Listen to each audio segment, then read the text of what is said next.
Hi, hello, good evening. ఈరోజు చింతకాయ పచ్చడి ఎలా చేద్దామో చూద్దామా? సో మాకొచ్చిన స్టైల్లో మేము చేసాము.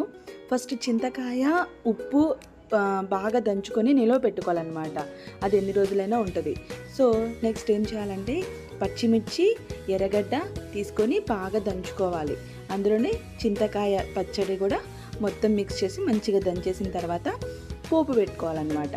పోపు పెట్టుకోవడానికి ఫస్ట్ ఒక ప్యాన్ పెట్టేసి మాకు సరిపడంత ఒక 3 టేబుల్ స్పూన్ ఆయిల్ వేసేసి అందులో కొన్ని పోపు దినుసులు వేసేసి నెక్స్ట్ మంచిగా కాగుతున్నాయి, ఇంకా బ్లాక్ అయిపోతాయి అవి ఎక్కువ కాగబెడితే.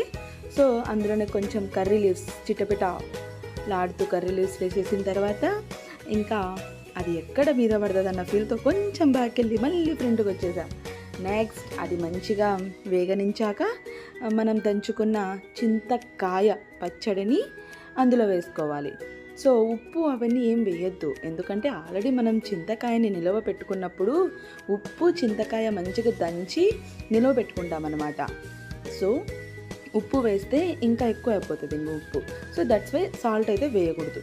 నెక్స్ట్ మంచిగా వేగనించాక చూసుకోవాలి ఎంతవరకు ఏంటి, ఆ పచ్చి వాసన అంతా పోయే వరకు మంచిగా వేగనించుకోవాలి.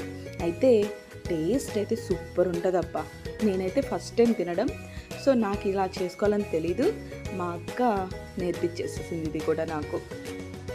సో నెక్స్ట్ ఇంకా మంచిగా అయిపోయిన తర్వాత ఇంకా టేస్ట్ చూద్దాం అనుకుని చూసుకుంటే జస్ట్ అలా తీసుకుంటే అది కింద పడిపోయింది.